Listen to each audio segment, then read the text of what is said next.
Amigos de Crónicas, bienvenidos a un episodio más. Hoy vamos a estar conversando sobre aventuras, sobre peligros, sobre grandes retos, sobre todo. Y para ponernos un poco en contexto, vamos a decir que una de las últimas, si no la última gran frontera, el último gran reto que el ser humano enfrentó en la conquista de la naturaleza, pues fue la cumbre del Monte Everest. Y esa aventura, ese reto le costó a muchísimas personas su vida, porque es una de las experiencias más duras, más exigentes a la que un ser humano puede enfrentarse. Hoy vamos a acompañar a una salvadoreña que estuvo a punto de llegar a la cima, que ha prometido que va a llegar, porque es un reto muy personal que ella tiene. Entonces vamos a tratar de comprender al menos un poco cómo es esa gran aventura de llegar al Everest. Así es, la verdad muy emocionados este día de estar en compañía de Alfa Karina Arrué, una salvadoreña que ha hecho lo que ningún otro salvadoreño ha hecho. Y es tan impresionante hablar y entender de dónde empieza este espíritu de conquista del ser humano, mencionando creo que una de las expediciones más famosas de George Mallory, el británico, en 1924, que decide escalar por primera vez el Everest, una expedición que ha quedado bajo lo que llaman un misterio, al no saber si realmente se logró, qué pasó. Y cuando le preguntan a él por qué escalar el Everest, él dio una respuesta que parece tan sencilla, pero creo que no lo es, y él dice es porque ahí está.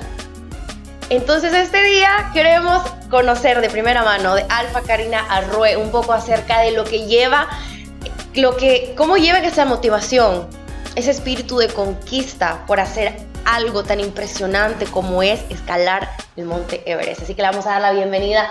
Karina, bienvenida a Crónicas, ¿qué tal estás? Muchas gracias, bien, feliz de estar en casa. Me imagino, sobre todo, feliz de estar en casa, ¿no? Sí. Después de esa experiencia tan grande, ¿no? Tan exigente. Sí. Bueno, y es que la verdad que Alfa primero es una montañista experimentada. O sea, creo que hay que dejar muy claro, y lo hablamos fuera de cámara, que intentar esta experiencia no es para aficionados. Intentar esta experiencia realmente es para gente muy profesional. Entonces, claro, si nosotros nos ponemos a hablar sobre la experiencia en montaña de Karina, pasaríamos horas y horas hablando. Entonces, solo para entrar en contexto, vamos a mencionar algunos de sus logros, su currículum vitae de montaña, ¿no? Bueno, tenemos que ha conquistado las cumbres de más de 10 países en América. En Guatemala fue nombrada hija del Quetzal por alcanzar la cima de todas las cumbres oficiales, ¿no? Y sé que Gaby tiene otro par de datos por ahí. Sí, no, impresionante conocer, bueno, ha superado el reto de todas las cumbres más altas de Centroamérica, agregando que ha hecho la cima de la montaña más alta del continente, Aconcagua en Argentina. Y bueno, Karina, sabemos que llegaste al montañismo leyendo un poco de ti, pues no es toqueo, sino que conocerte un poquito más, hemos tenido que conocer. Se llama investigación. Investigación periodística. Bien legal esto. Pero sí, llegamos y nos encontramos que el montañismo llegó a tu vida por una situación personal un poco compleja. Nos encantaría conocer cómo te acercaste justamente al montañismo. Bueno, yo siempre he sido amante de los deportes y siempre me gustaron todas las actividades físicas y he practicado todo deporte que se me pusiera enfrente.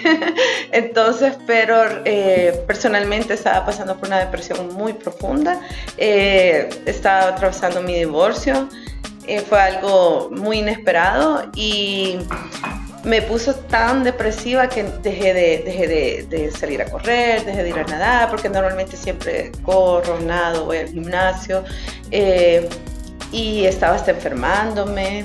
Y pues, soy madre de 2 niñas y un niño, y llegó un punto tal de crisis que yo dije, no puedo darle este ejemplo de derrota a mis hijos, ¿verdad? Especialmente a mis niñas.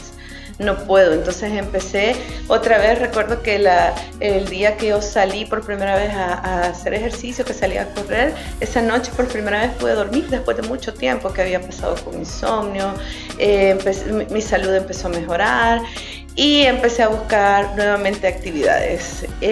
Posteriormente, por este mismo proceso, mis niños se iban los fines de semana y cuando los niños salían los fines de semana con su papá, a mí me volvía la depresión. Era una depresión terrible, o sea, yo día de semana pasaba normal, o sea, en mi oficina, con mi trabajo, con los chicos, entrenando. Pero cuando ellos se iban, entonces me sentía muy mal y entonces empecé a buscar actividades de fines de semana. Y así fue como empecé a buscar y di con el montañismo. Y entonces yo recordé cuando estaba pequeña, yo fui niña scout y me encantaban las montañas, los bosques, hacer esas caminatas increíbles porque tenía un guía maravilloso que nos llevó a varios volcanes, nos hizo, bueno, recuerdo que hubo una caminata que nos bajó, íbamos en el bus, nos bajó en Zaragoza y de ahí caminamos hasta la cascada de San Diego, que ahora es el Parque de Ninja, desde Zaragoza. Entonces fue como, eran unas grandes experiencias y me acordé de todo eso, dije, hey, sí, voy a volver. Entonces hice mi primer salida de montaña y fue maravilloso, fue amor a primera vista. Hombre, qué bien, o sea, realmente una cosa lleva a la otra, sí. Y de ahí pues comenzaste tu carrera como montañista. Inicialmente me empezó como les digo, prácticamente fue como una terapia, ¿verdad? Personal, fue algo que me ayudó a salir, pero luego posteriormente se convirtió ya como en parte de mi vida, ya se convirtió en una pasión y algo que yo quería hacer bien. Una de las características que tengo es que cuando hago algo siempre quiero hacerlo mejor que pueda, ¿verdad? Entonces empecé ya realmente ya como deportista ya a involucrarme en el montañismo. ¿Cuánto tiempo ya ha transcurrido de estas primeras experiencias de montañismo? 8 años, fue en el 2013. O sea que aquello que creen que se necesita pasar en eso toda la vida para poder hacer esos grandes retos realmente no, es más constancia, persistencia, pasión. Sí, exactamente. Sí, además el cuerpo tiene memoria, ¿verdad? El músculo tiene memoria y como yo siempre practiqué deportes, eso también ayuda creo yo, ayuda al rendimiento, ¿verdad? A que tengas un mejor rendimiento. Una pregunta, porque me causó mucha curiosidad. Entiendo perfectamente, por ejemplo, lo de comenzar a hacer deporte y eso pues te da una mejor salud, te da un mejor estado de ánimo, te saca de esa depresión en la que estabas metida. Y de repente dijiste, ok, vamos a comenzar a subir y me imagino que subiste, ¿qué? 1000 metros, 2000 metros.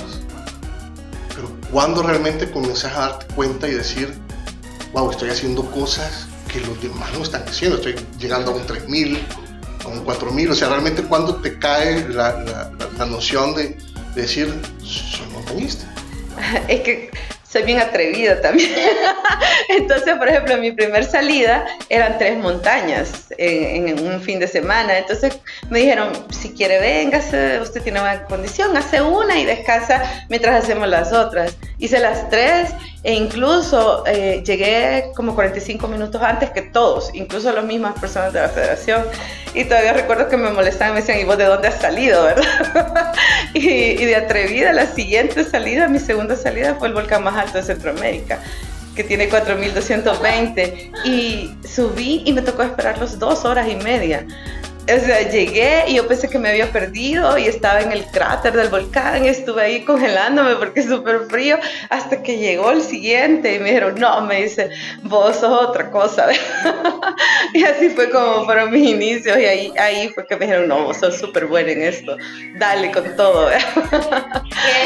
Qué lindo poder descubrir casi que de casualidad y persiguiendo algo nuevo que tenías ese talento para el montañismo, porque claro, hablamos de pasión y de mucha motivación, pero sí, claro, no sé si el acondicionamiento físico, pero eso hay talentos que solo naturalmente a uno le salen en condiciones diferentes. Sí, es bien interesante porque nunca he tenido mal de altura. Mi cuerpo se adapta súper bien a la altura, porque incluso las personas que, si más de alguno ha ido a Tajumulco, se da cuenta que muchos están vomitando, les duele la cabeza, les cuesta mucho porque ya arriba de los 4000 ya empezás a sentir un poco la altura. Y luego cuando yo hice igual mi primera alta montaña, o sea, sin saber mucho, igual nunca tuve mal de altura. Entonces es algo que se me da ya biológicamente, naturalmente mi cuerpo tiene muy buenas condiciones para el montañismo y eso, yo estoy muy agradecida con eso. ¿A partir de cuánta ya se considera alta montaña? Arriba de los 5.000 metros sobre el nivel del mar, sí. 5.000 ya tienes que ser experto, ya tener... Es que por las condiciones ya la falta, ya arriba de los 5.000 metros solo tenés 50% de oxígeno, entonces ya tenés que tener otro tipo de entreno, ya tenés que saber utilizar crampones, violets, saber usar nudos, o sea, todo, ¿verdad? Todas las implicaciones de ir a una montaña de esa altura, tenés que atravesar los glaciares, tenés que aprender también un poco de escalada en hielo. Ahí es donde la scout en ti dijo, ahora es mi momento de brillar. Ay, sí. Ahora, Karina, perfecto, o sea, ya te convertiste en una montañista profesional, una montañista de corazón inclusive, pero el salto a pensar, pues, subir el Everest, porque a pesar de la tecnología y a pesar de la sociedad inmediatista en la que todos vivimos, hay retos naturales, hay fronteras naturales que todavía siguen siendo tremendamente peligrosas, tremendamente demandantes, y el Everest es una de ellas. O sea, ¿cómo se te ocurrió? O sea, ¿qué estabas haciendo? ¿Qué pasó? Y dijiste, me parece una buena idea subir el Everest. Creo que lo voy a intentar. O sea, eso no sucede todos los días. Sí, exacto. Bueno, eso fue en el 2015, después que yo hice mi primera expedición de alta montaña. Fue una experiencia tan maravillosa, fue espiritual más que física, que cuando yo llegué a la cumbre de verdad sentí que había vuelto a nacer y yo dije, quiero esto en mi vida. Entonces empecé a investigar, empecé a contactar personas, empecé a ver cómo hacer para irme superando en las alturas, pues, porque eso es lo que uno busca, ¿verdad? Cada vez ir un poco más alto, hacer montañas más técnicas. Y en esa investigación, porque yo asumía, o sea, que era algo que ya había pasado, ¿verdad? Aquí en el país, pero en esa investigación me di cuenta que ninguna persona nacida en El Salvador nunca había ido a un 8.000 y mucho menos nunca habían intentado escalar el Everest. Y yo dije, ¿cómo es posible, verdad? Realmente creo que nació quizás como algo por el país, nació algo personal, pero a la vez también como país, porque dije, ¿cómo es posible que El Salvador no aparezca en esa lista tan especial? Porque realmente es una lista muy especial de los países que han conquistado el Everest, y hay una revista muy prestigiosa que todos los años siempre va publicando como las cumbres de qué países y qué condiciones, y entonces yo dije, ¿cómo es posible que El Salvador no aparezca ni una sola vez ahí? Y entonces ahí yo dije, bueno, pues yo voy a hacer. Entonces yo voy a ser la primer salvadoreña en hacer el Everest. Y así fue como nació y así fue como empecé. Una curiosidad. Por ejemplo, si yo en ese momento entro y le digo, Gaby, creo que voy a subir el Everest. ¿Cómo te veía la gente? Porque no es algo que uno diga en una conversación normal. Sí. ¿Cómo te veía la gente? ¿Cómo te veían tus amigos? ¿Quieres subir el Everest? Sí, bueno, primero obviamente fue con mis amigas y amigos de montaña, ¿verdad? Y entonces, ay no, estás loca, ¿verdad? No, si eso nadie lo ha hecho porque es súper difícil, o sea, nadie te va a apoyar, nunca vas a conseguir los fondos, o sea, eso es carísimo, es mentira, o sea, mejor dedícate a otras cosas, mejor ponete otros retos. Y entonces así fue durante todo el camino. Y ya posteriormente que yo empecé a entrenar y bueno, soy perseverante y también soy terca. Entonces, creo que es clave eso. Sí, creo que es muy clave para estos retos. Entonces, hacía, o sea, no escuchaba, era como que, ok, sí, está bien, pero no escuchaba. Y entonces también empecé a tocar puertas a instituciones, a empresas, y cada vez era peor. Era terrible, cada vez era peor porque recibí demasiadas respuestas negativas muy feas. Por ejemplo, había personas que me decían, lástima que sos mujer, si fueras hombre te diéramos los fondos. Hubieron propuestas indecentes, hubo una empresa que me buscó a mí, yo ni siquiera los busqué, y yo súper emocionada que me habían buscado, yo con mi portafolio en mano y todo, y era una propuesta de que me decían, no, hasta te vamos a dar 10.000 más. pero era a cambio de prácticamente de prostitución con sus ejecutivos, o sea, era una cosa espantosa. Ahí yo me pasé como 3 semanas sin entrenar, me deprimí muchísimo y fue como estuve a punto de tirar la toalla. Yo dije, ¿cómo es posible? O sea, y así fue el camino en esta tocando puertas, que fueron muchísimas instituciones que ni siquiera un acuse de recibo o algo, otras organizaciones que no, que bien, felicidades, pero para eso no hay fondos. Entonces así fue todo el camino. Fue un camino también fue una cumbre complicada. Exacto, sí, esa fue la primera. O sea, el Everest inició desde el 2015. Desde el 2000, sí, claro. Sí, no, la verdad que cuando yo me di cuenta que había una salvadoreña subiendo el Everest, yo honestamente pensé que era una equivocación, porque nunca se había visto. Entonces dije, no, quizás se equivocaron y todo. Y ya cuando fueron saliendo las siguientes publicaciones, entonces dijimos, ok, si hay alguien, si hay una salvadoreña subiendo el Everest, ¿no? Y yo creo que todos queremos ya comenzar a preguntarte qué fue lo que pasó en el Everest, pero para la gente que no comprende la gravedad de la situación, la gravedad de la decisión de tratar de subir el Everest, vamos a ponerlos un poquito en contexto con algunos datos.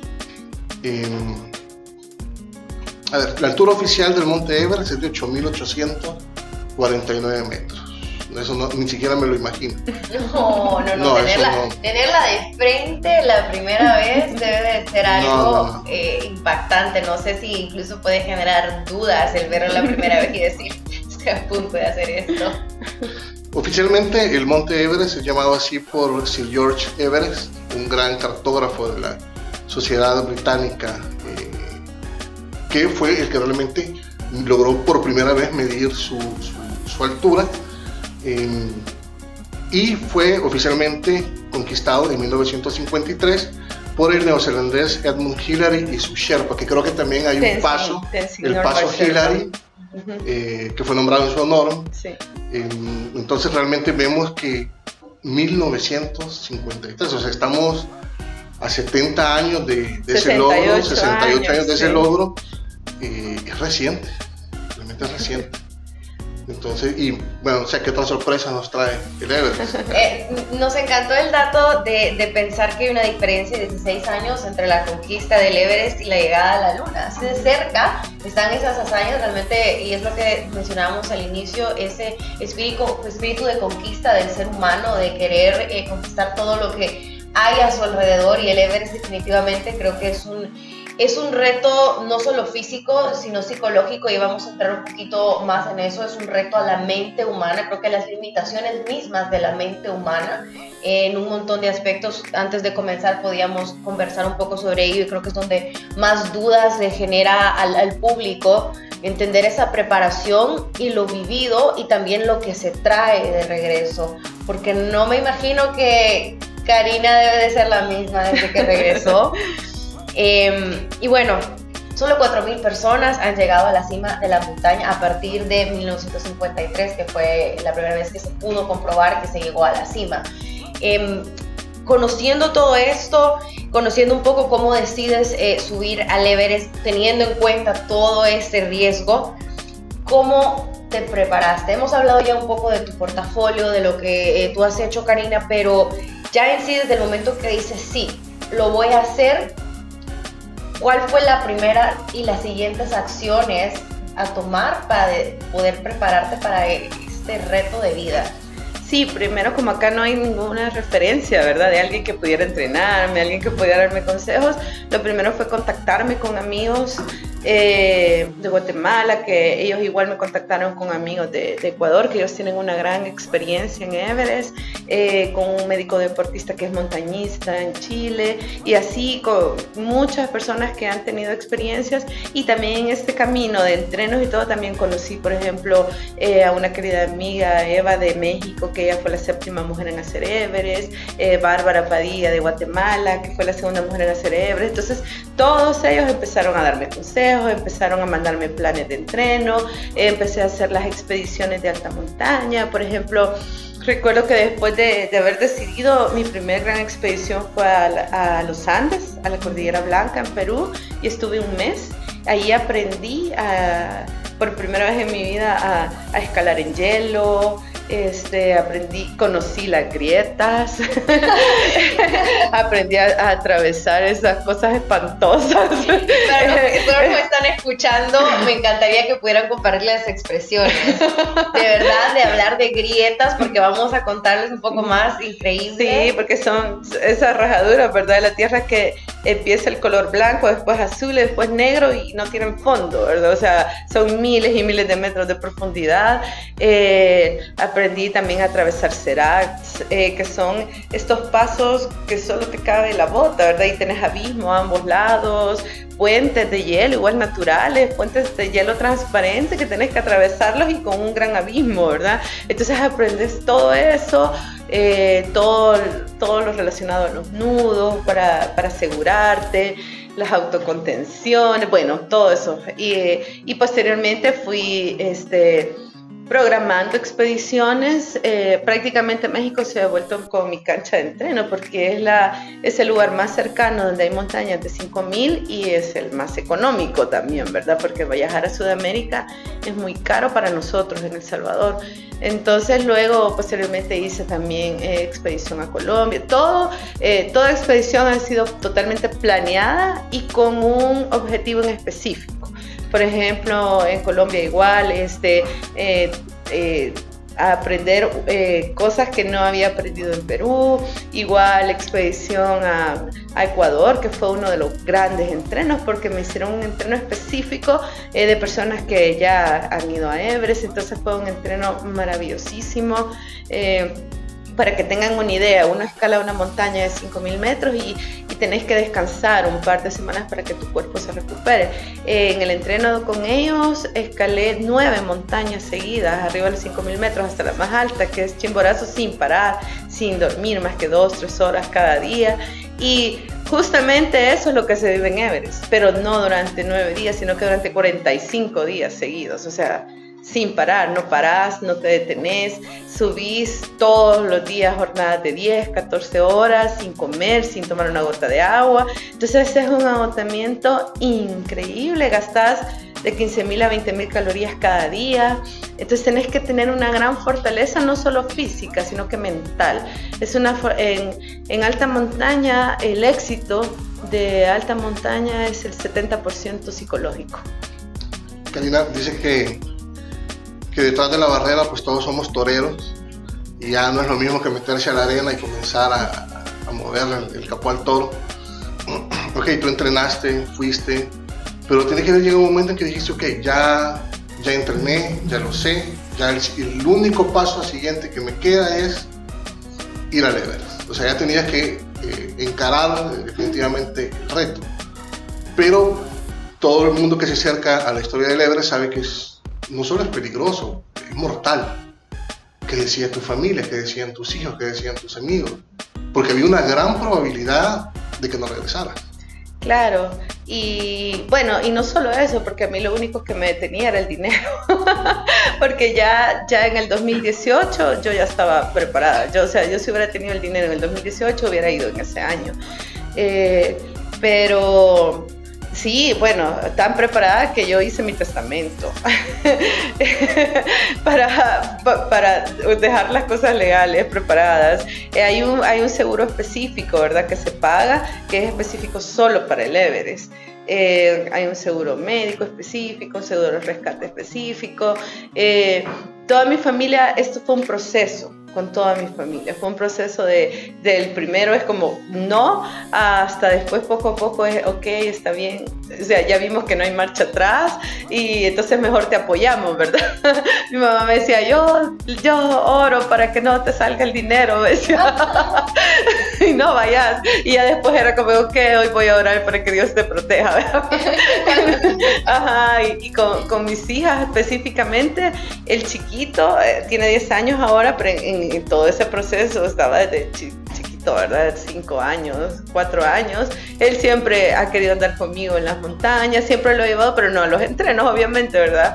La niña de en medio igual, pero llegó un momento en que la chica de en medio empezó como a ser más consciente. Y entonces me dijo, no mamá, yo no te doy permiso que te vayas porque te vas a ir a morir, vea. Y la grande era como, qué genial, pero igual con miedo. Incluso antes de irme, yo todavía le decía, hija, necesito que me des tu permiso porque yo no me puedo ir sin tu bendición, ¿verdad? Y era como que, no. Y cuando ya vio que ya era como inminente, me dijo, ok, te voy a dar el permiso, pero tenés que venir completa. Y la grande me dijo, está bien, te vamos a dar permiso de ir, pero con una condición. Venís completa, y si venís sin nariz, porque ya ha visto todas las películas de Everest, ha visto todas las series, me decía, si venís sin nariz no te vuelvo a hablar nunca en mi vida. Entonces me fui con esas advertencias. Con esa presión extra. Sí. Sí. Karina, hablando un poco, ya que comentas cómo el dinero es un reto para ese tipo de entrenos, ¿cuánto es un aproximado que alguien tiene que tener para poder hacerlo? Sí, bueno, todo es relativo, pues, porque si nos ponemos a pensar cuánto gasta la selección nacional en un viaje, gastan más de $100,000 solo para un partido, ¿verdad? La expedición me costó alrededor de $65,000 y como no conseguí sponsors, no conseguí nadie que me apoyara, entonces hice un crédito hipotecario, porque llegó un momento que yo dije, o sea, o voy o me van a pasar los años, y uno como atleta sabe, hay un punto, uno como atleta que sabe que estás, o sea, con las condiciones óptimas, y obviamente somos humanos y el cuerpo se va deteriorando, entonces incluso si ustedes investigan la mejor época y la mejor edad para los 8000 es la década de los 40. Y es algo comprobado y que los Sherpas y todo el mundo de las expediciones lo sabe. La década de los 40 es la mejor edad para los 8000 porque el montañista ya tiene la madurez necesaria, tenés todavía toda la fuerza necesaria para enfrentarlo, y el problema es que muchos de los que mueren son jóvenes porque es como que, ok, no me importa, o sea, démosle, no me importa, entonces ya tenés como un poco de precaución también, y esa sabiduría que te da la vida, ¿verdad? Claro, o sea, hay más inconsciencia. Ahora, una pregunta, ok, conseguiste el dinero a trancas y barrancas y te fuiste, ¿no? Volaste, llegaste. ¿Cómo fue llegar para una salvadoreña a la base del campamento? ¿Y qué es lo que se escucha? ¿Qué pláticas se escuchan en el campamento, en la parte de abajo, en la falda de la montaña? ¿Qué se dice? Porque todo el mundo sabe que están ahí, obviamente, para tratar de iniciar una ascensión. Entonces, y todo el mundo sabe todas las historias que hay alrededor. Entonces, ¿cuál es el ánimo? ¿Cuál es la temperatura, por llamarlo de alguna manera? Sí, bueno, antes de eso les iba a decir, tampoco fue tan fácil solo agarrar el avión e irme. Pasé muchísimas pruebas antes de irme, porque yo hice el crédito, compré todo, pagué todo, y se vino la pandemia. Porque yo iba a ir en el 2020 y yo incluso estaba cenando con mis amigas, me estaban despidiendo porque yo me iba en 3 días, y ese día hubo una cadena nacional y ese día cierran el aeropuerto. Y empecé a llorar, lloré por 3 noches seguidas porque yo dije, perdí todo, cerraron el aeropuerto, no puedo salir, está la pandemia, y como en ese entonces no teníamos dimensionado cómo iba a durar esto, entonces yo dije, en Nepal, o sea, solo el permiso para que uno le pague al gobierno para escalar son $20,000, entonces yo dije, perdí ese permiso, el gobierno de Nepal no me lo va a regresar, o sea, pasé llorando como 3 noches, y la comunicación con Nepal es bien lenta, entonces como una semana después me contestaron, ¿verdad? Y por suerte me dijeron, no, el gobierno dice que se va a poder usar el permiso para el siguiente año. Era como, pero fue una cosa tan terrible, pero incluso el presupuesto que yo tenía se me agotó, porque tuve los seguros realmente son unas empresas totalmente inhumanas. Ellos jamás pierden y no quisieron congelarme la póliza porque, o sea, era por la pandemia. Les dije, no voy a poder, es un seguro carísimo porque es un seguro solo especial para Everest. Entonces no quisieron congelarme la póliza. Me dijeron, no, el otro año si se le vence tiene que volver a comprar otro. Y entonces se me generaron más gastos, los de la aerolínea nunca pierden, tuve que pagar por hacer los cambios, y como inocentemente pensábamos que para septiembre, que es otoño, tal vez ya estaba, entonces hicimos el cambio para septiembre y nada, ¿verdad? O sea, era cuando estaba peor lo de la pandemia, tuve que cambiar el boleto 3 veces. Incluso al final, antes de irme, tuve que comprar otro boleto porque el que estaba usando pasaba por España y España no me permitió entrar. Entonces tuve que comprar otro boleto. Bueno, todavía estoy esperando que me regresen el dinero de ese primero. Y entonces se me salió el presupuesto de las manos y yo estaba como, ya nadie más me va a prestar dinero, ya no puedo prestar más dinero, o sea, ya no me alcanza la cobija, ¿verdad? Entonces, ahí fue, por suerte que Indes, ellos me dieron un cheque de $5,000, que fue era lo que me faltaba, que básicamente eran 2 cosas, era el seguro y era comprar el nuevo boleto, y bueno, y un traje que me faltaba. Entonces,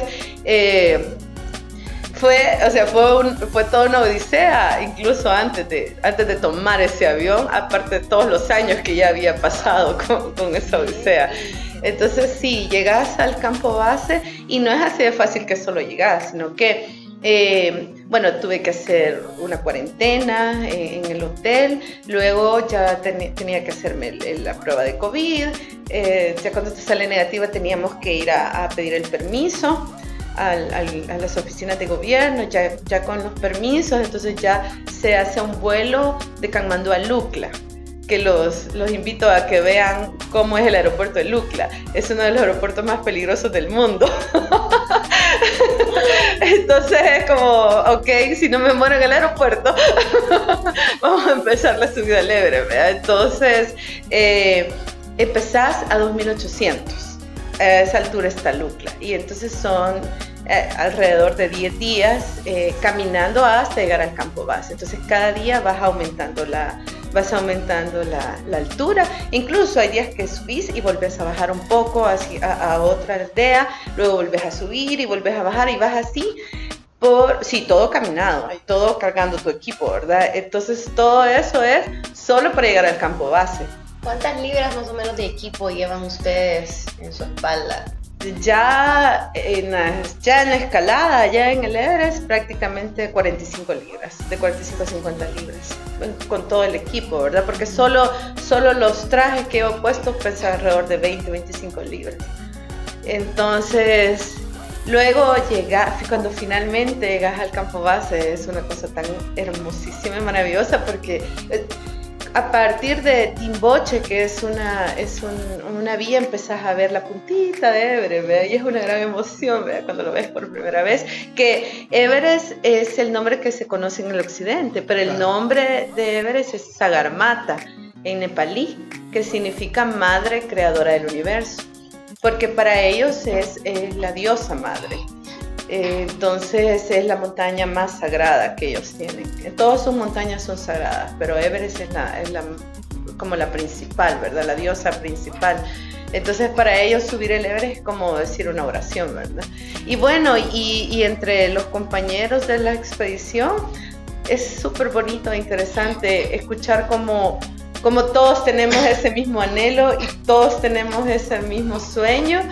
Y todos hemos tenido diferentes caminos, pero realmente todos son muy pocos los que llegan con apoyo, ¿verdad? Con patrocinadores. Y la mayoría sí realmente genera mucho sacrificio, mucho esfuerzo de diferentes maneras, ¿verdad? Por ejemplo, había una amiga de Rumanía que había ahorrado durante todo un año y había dejado de comprar cualquier cosa, ¿verdad? Y hacer cualquier cosa para ahorrar para su expedición.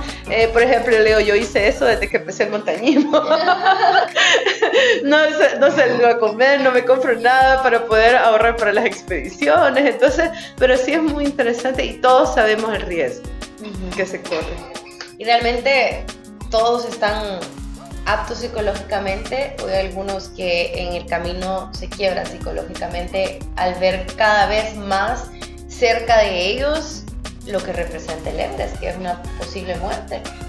Sí, hay de todo, incluso no, yo misma había momentos en que lloraba, nunca en ningún momento pensé ya no lo voy a hacer hasta aquí, jamás se me pasó por la mente, porque yo tengo más de 700 cumbres en mi carrera como montañista y nunca había dejado de hacer una cumbre en una expedición, nunca. Entonces para mí eso fue tan duro el no poder llegar a la cumbre, ¿verdad? Entonces, pero sí, es un reto psicológico inmenso y sí, hay personas que se quiebran, hay personas que tienen las probabilidades económicas de decir, no, voy a volver, ¿verdad? Entonces dicen, no, ok, hasta acá y vuelvo después, ¿verdad? O sea, y yo les decía, yo no tengo otra oportunidad. O sea, yo decía, yo no tengo otra oportunidad porque realmente no la tenía, o sea, era mentira. O sea, por mis medios yo no iba a volver. Ahora sabemos que, hombre, llegar hasta ahí para la mayoría de los montañistas requiere, como tú dices, una enorme cuota de sacrificio, ¿no? O sea, hay que ahorrar, hay que entrenar y todos obviamente llegan con un gran entusiasmo. Pero ya cuando se comienza a subir la montaña y ahí es donde realmente al poder de la montaña, a todo lo que está alrededor de la montaña, le importa muy poco tu sacrificio, tu entusiasmo.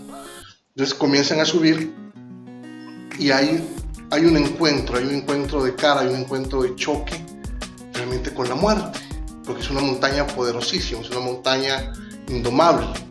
Entonces, en nuestra investigación, por ejemplo, encontramos que en ciertos campamentos, sobre todo en los más altos, de repente sí, la gente tenía que llegar y poner su tienda, y a la par había un montañista que estaba fallecido, entonces tenía que ponerle una manta o algo. Entonces sí es como muy cercana esa sensación de mortalidad. ¿Cómo te juega esa idea en la cabeza? Sí, eso creo que es lo más difícil que uno tiene, el reto psicológico, porque no solo en los campamentos altos, desde el campo base, si en el campo base lo primero que te dicen es va a haber avalanchas todos los días y todas las noches, y si usted escucha que la avalancha dura más de 4 segundos, salga de su tienda.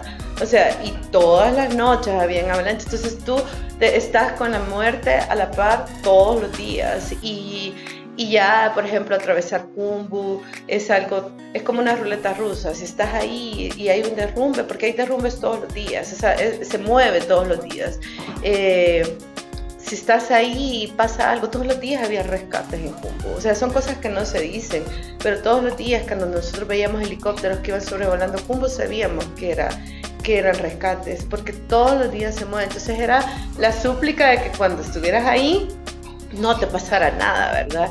Yo tuve un incidente ya en la última vez, que a mí me tocó atravesar 6 veces Khumbu. Ya cuando en la última vez mi Sherpa se cayó porque la pared que estábamos bajando se derrumbó y él cayó en una grieta. Por suerte no cayó más de 5 metros porque logró detenerse. Y fue algo tan espantoso porque yo, ¿qué iba a hacer? O sea, solo estábamos los dos.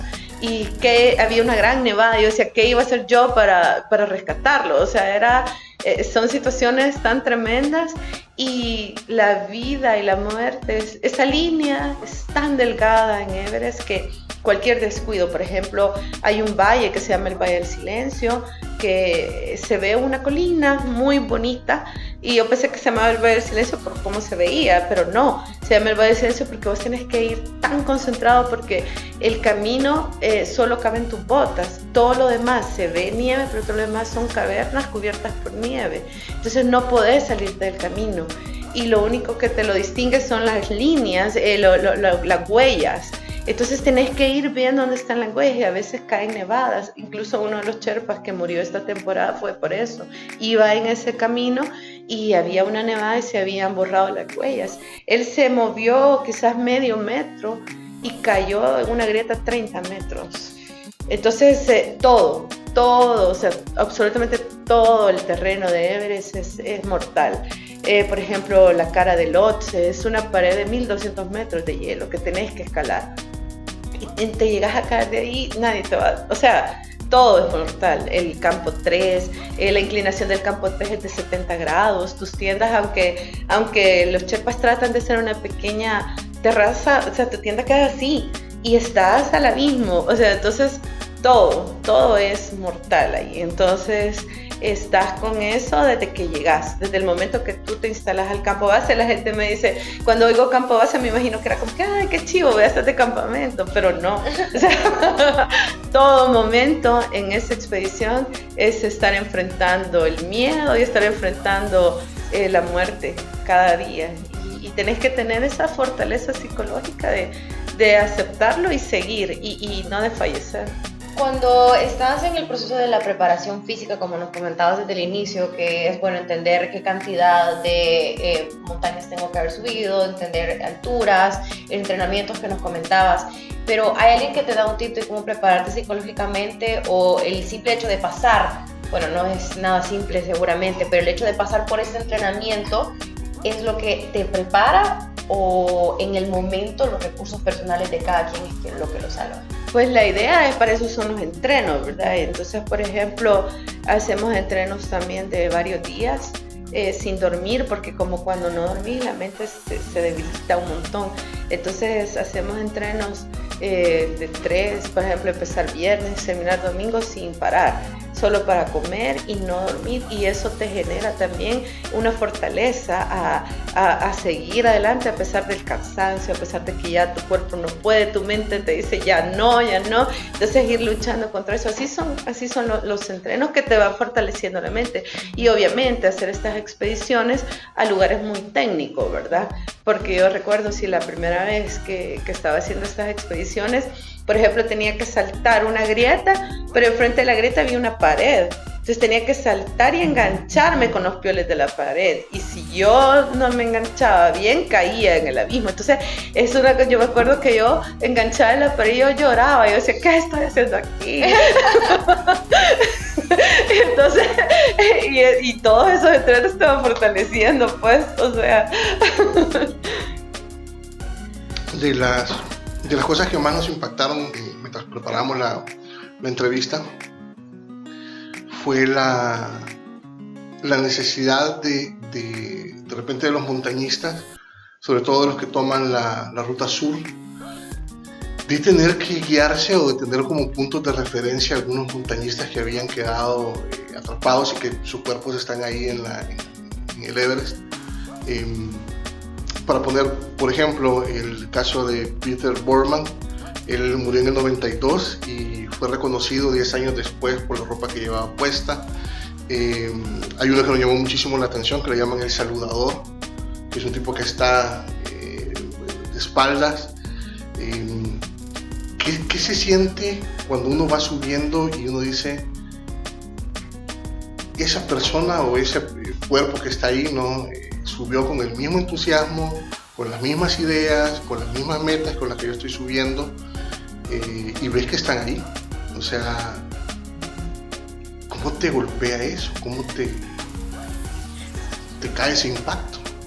Pues te genera mucha tristeza porque vos sabés el sacrificio que se requiere, el sacrificio no solo económico, sino que el sacrificio de familia, el sacrificio de social, todo el sacrificio que se hace para poder llegar ahí. Y todos los que están ahí son personas que igual habían cumplido sus requisitos, que eran experimentados. Yo llegué a un momento a tenerle muchísimo miedo al clima. No a la montaña, sino que al clima, porque ahí lo que te mata es el clima. A ellos lo que los mató fueron las tormentas que entraron.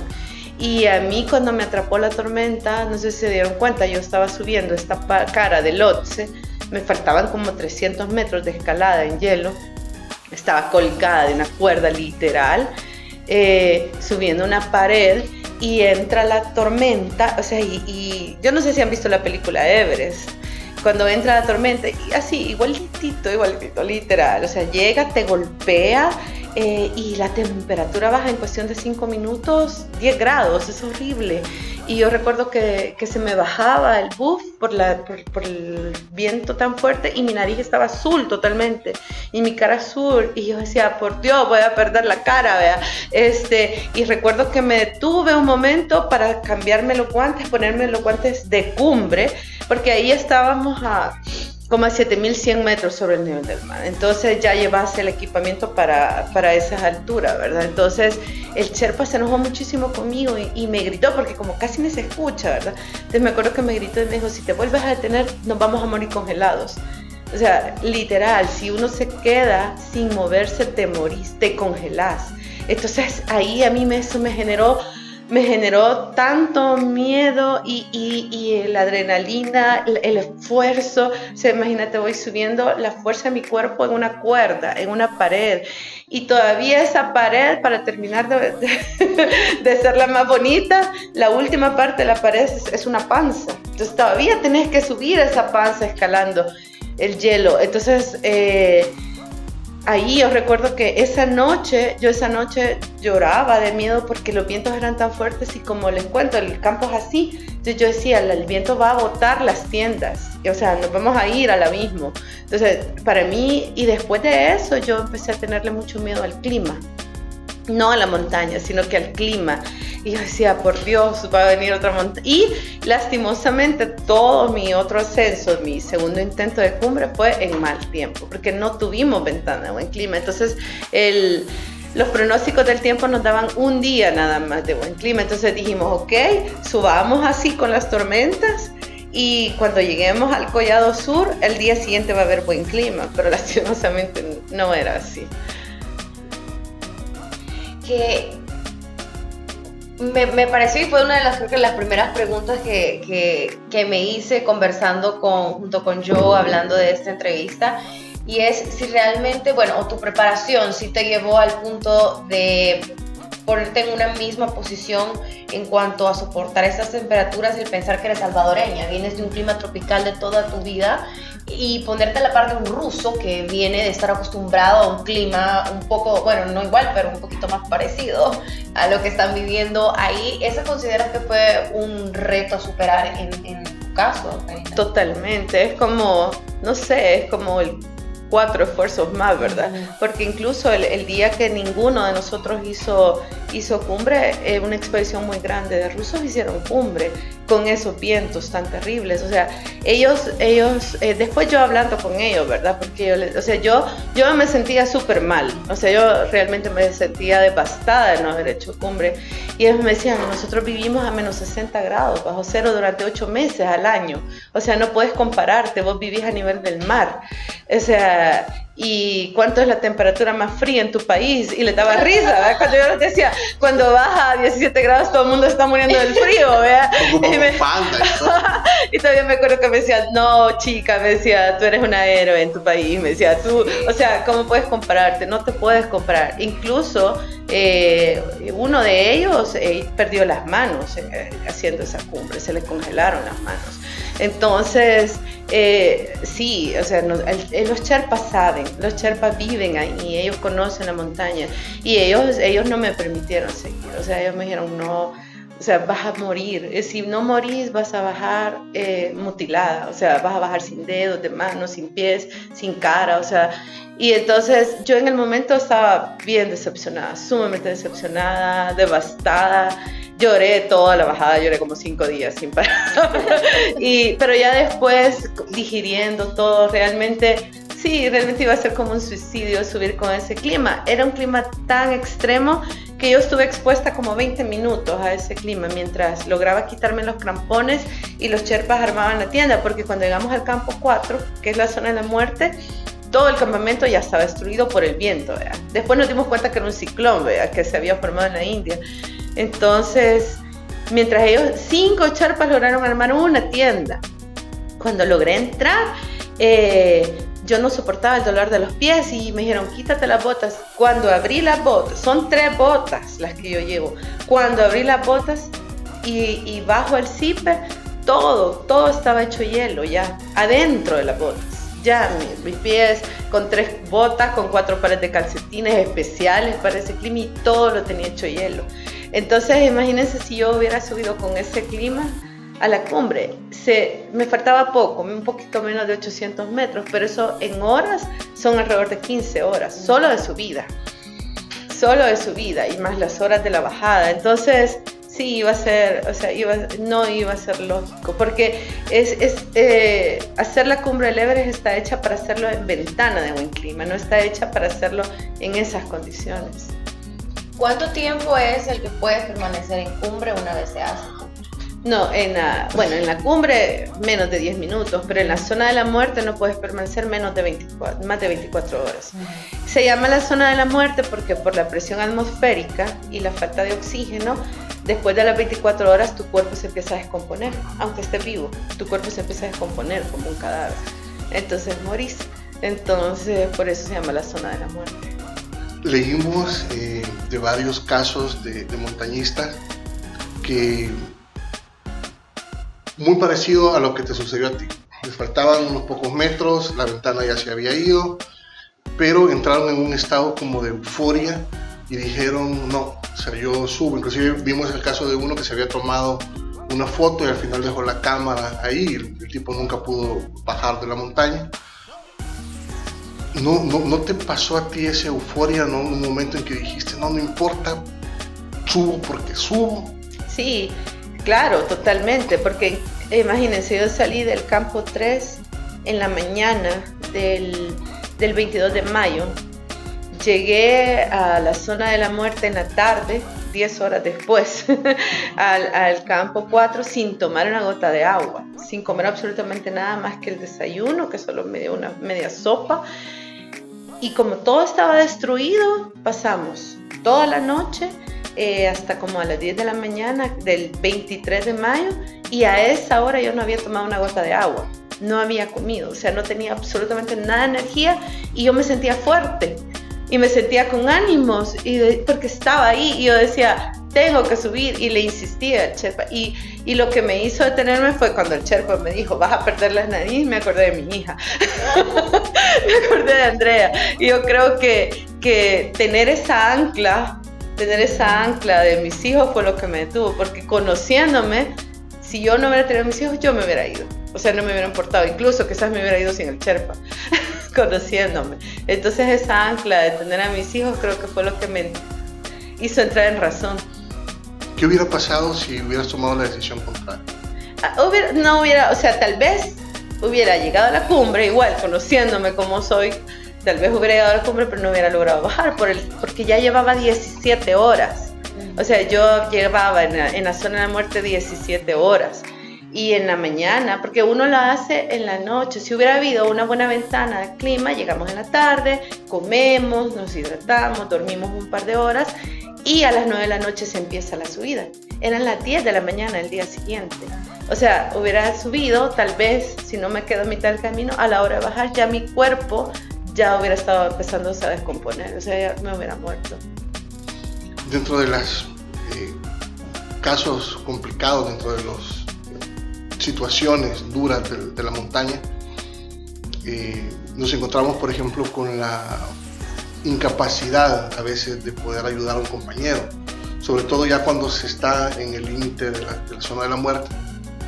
Y encontramos muchísimos casos en los que anímicamente o físicamente el montañista se derrumba y muchos de sus compañeros lo único que les queda es sentarse un rato a platicar con él o prestarle la radio para que se comunique, pero eventualmente si no se para y camina lo van a tener que dejar en la montaña y está el caso bueno, yo creo que de los más conocidos es lo que le llaman la cueva de la zona sur, donde está el famoso Botas Verdes y otra persona que se quedó ahí como colocada, y uno sabe que ni te van a ayudar ni podés ayudar. ¿Cómo se siente esa orfandad? ¿Cómo se siente ese peso encima de saber que estás total y absolutamente solo? Sí, eso es algo que siempre se habla.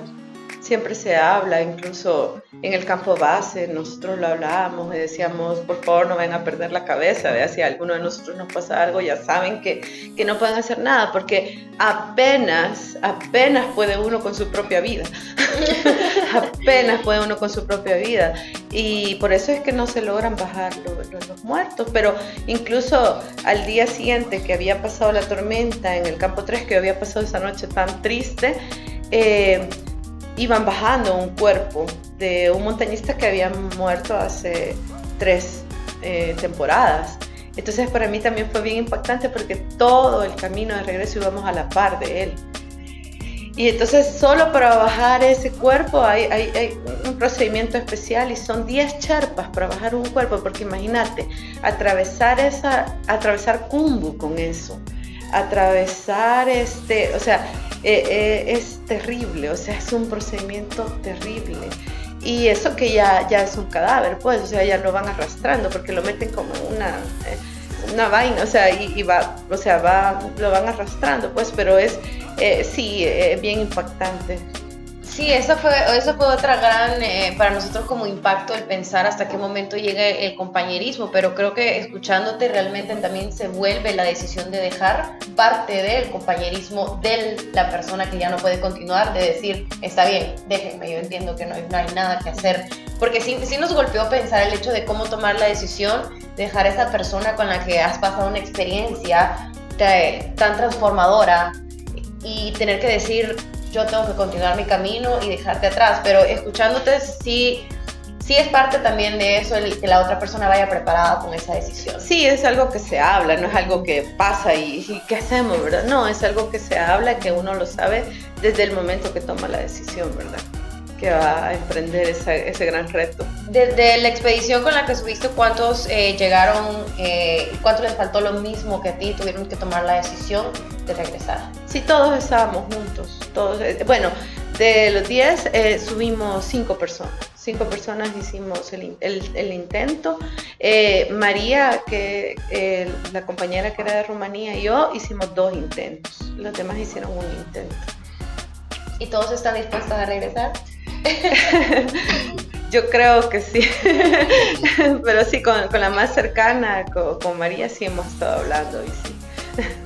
Cuando empezamos a seguir tu aventura por el Everest, recuerdo que se empezó a hacer como viral, ¿no? O sea, hay una salvadoreña que se llama Karina, que está en el Everest, y claro, un montón de gente comenzó a sumarse y fue como, dale, sigue adelante y todo, y nos pareció que, hombre, estaba muy bien ese espíritu de ánimo que te daban, pero nos pareció que la gente como que no terminaba de comprender el peligro al que estabas enfrentándote. Y recuerdo, antes de anunciar que ibas a bajar, un espacio como de 3-4 días en que dijeron, salió del campo 3, va para campo 4, y de repente no hubo comunicación. O sea, fue una ventana como de 5 días en que todos dijimos, ¿qué pasó? O sea, bajó, se quedó, y creo que fue el momento en que cayó la avalancha. Fue una cosa muy complicada, y todos dijimos, bueno, ¿qué pasó? ¿Qué pasó con ella? ¿En algún momento te pasó por la cabeza que no ibas a regresar a El Salvador? Hubo un momento en el campo 3, cuando fue mi primer intento de cumbre, que nos atrapó la tormenta, que decía, no es posible que me haya esforzado tanto para quedar aquí. como no puede ser, vea. Llegó un momento que yo dije, no puede ser que no pueda subir más y que me quede aquí, porque sí, realmente eran vientos de 150 kilómetros, o sea, era una cosa espantosísima. Si yo no entiendo de verdad, no entiendo cómo la tienda no salió volando junto con el Sherpa y conmigo, porque de verdad se levantaba y era, o sea, fue una noche espantosa esa. Y entonces, ahí en ese momento, sí, ya en los otros momentos, sí tenía mucho miedo de Khumbu, siempre tuve mucho miedo de Khumbu porque es tan inestable y tanta incertidumbre que yo decía, por favor, que no me vaya a caer una pared, que no se vaya a mover. Bueno, hubo una vez que cuando pasamos, acababa de caer una escalera, o sea, porque ponen las escaleras y se movió esa cosa inmensa, esa grieta se movió y cayó la escalera y nos ha tocado saltar esa grieta espantosa, o sea, ha sido una cosa tan espantosa esa grieta para mí, porque veías abajo y es así como, o sea, es súper ancha, y yo le decía al Sherpa, no voy a poder saltar, porque, o sea, la miraba y era como, era tanto el espacio, ¿verdad? Y esperamos a que llegara más gente, porque esa vez íbamos solos, y esperamos a que llegara más gente, y por suerte otros Sherpas me ayudaron, o sea, prácticamente me han tirado, y el otro me ha cachado y algo así, wow. o sea, horrible. A mí siempre me encanta cuando hablamos pues de experiencias como esta, el reto que es para la persona, y creo que para todos los retos se manifiestan de diferente forma, dependiendo, creo que, de la experiencia de vida, la preparación. Claro que desde el inicio, para mí, una pregunta clave era ¿cuál fue el reto más grande? Pero escuchándote, creo que hubieron muchísimos, y no sé si puedes encontrar uno que haya sido el más grande. No, hay demasiados. Sí, hay demasiados momentos, demasiado todo. Incluso la falta de comunicación, no tener esa comunicación con nadie al exterior, porque yo mandaba los mensajes, pero no sabía si los recibían, incluso se desconfiguró, recuerdo, el GPS, y hubo un momento que ya ni siquiera mis mensajes se iban, o sea, lo único era que me seguían en los tracks, ¿verdad? Era lo único que sabían cómo yo estaba. Entonces eso también es como algo súper difícil, aparte de lo físico, ¿verdad? Y aparte de toda la incertidumbre de estar, como les digo, frente a la muerte todos los días.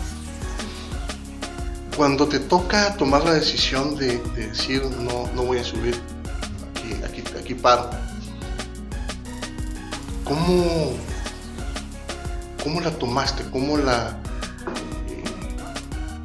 ¿Cómo te golpeó como a nivel personal esa decisión? Sí, fue devastador, o sea, fue totalmente devastador, porque jamás en toda mi preparación y jamás en todo mi camino al Everest yo me imaginé que no iba a llegar a ser cumbre, o sea, así, yo iba tan segura que yo jamás, ni siquiera se me pasó por la mente la idea que no iba a ser cumbre, porque este clima que hubo, la última vez que había sido fue en el 96, que fue esta película que se hizo.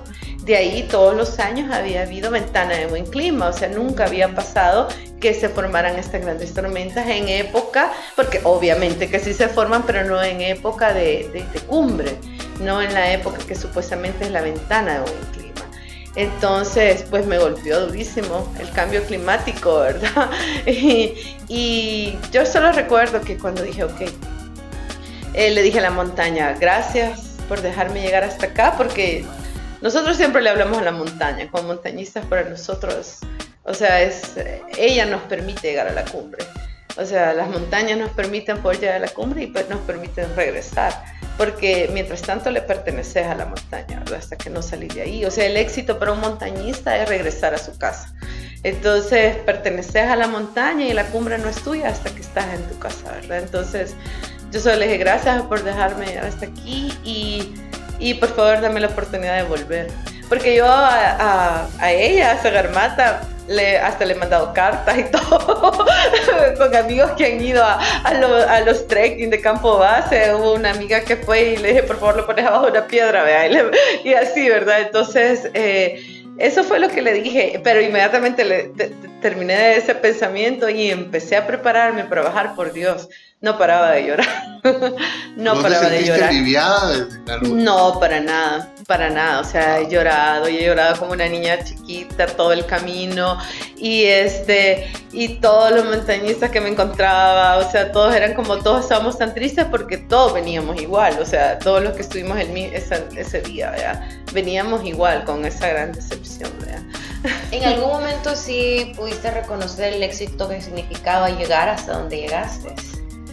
Sí, ya digiriendo todo, ¿verdad? Ya cuando se va digiriendo todo esto, ya estando acá, yo dije, ok, cumplí varios objetivos y objetivos muy importantes, por ejemplo, poder inspirar, porque uno de mis objetivos era poder inspirar a las mujeres y niñas de mi país, y realmente muchas mujeres, niñas me han escrito, me han hablado. Es tan maravilloso que me han dicho que han empezado proyectos o se han puesto metas o se han dado cuenta que no tenían sueños en su vida, o hombres también, muchos hombres me han escrito y me han agradecido que les ha animado a hacer cosas, y eso para mí es realmente muy satisfactorio.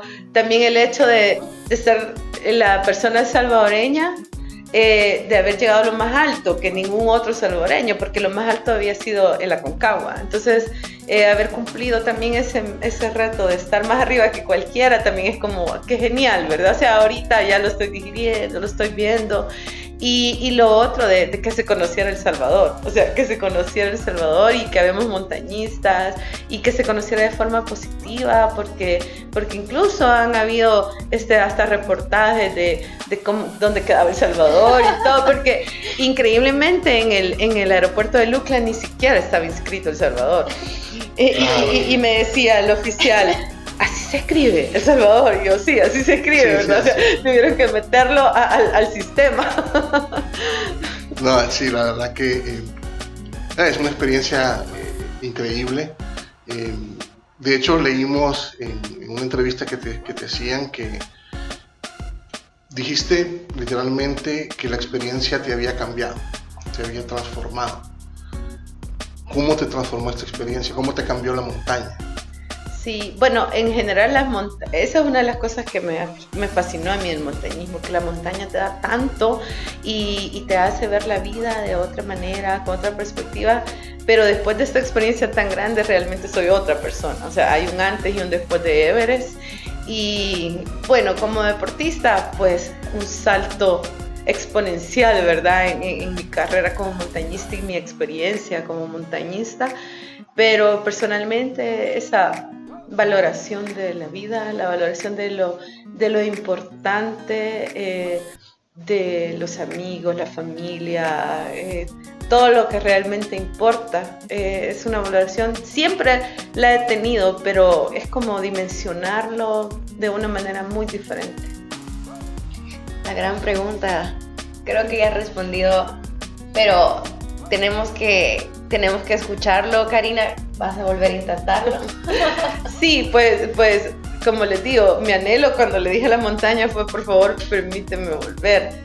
Y lloraba porque yo decía, no voy a poder, o sea, es mentira, o sea, tengo que pagar el préstamo, ya no me queda para ahorrar, o sea, tengo mi familia, o sea, no puedo.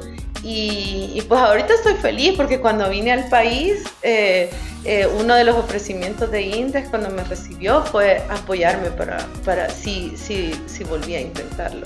Entonces a mí eso me tiene ahorita como súper feliz, ¿verdad? Que voy a volver. Sí, no, yo creo que definitivamente no solo abriste brecha en la montaña, sino que también en el montañismo en El Salvador, porque realmente no es una federación como de las más conocidas, ¿no? O sea, pero ya a partir de esta experiencia creo que has puesto en el mapa al país, al deporte, sí, a los deportistas salvadoreños, ¿no? Entonces, realmente sí, queremos agradecerte mucho tu disciplina, tu voluntad, tu capacidad de responderte y estar pensando ya. Bueno, yo creo que comenzaste a pensar desde que venías bajando, voy a volver a subir, ¿no? O sea, eso lo vemos con claridad. Pero queremos cerrar esta entrevista con la misma pregunta que le hicieron a George Mallory en 1924. ¿Por qué subir el Everest? Yo pienso que nosotros no somos seres solamente materiales. Nosotros también somos seres espirituales, complejos, y nuestro espíritu nos obliga a no conformarnos. Nuestro espíritu nos obliga a ir más allá, a superar los límites.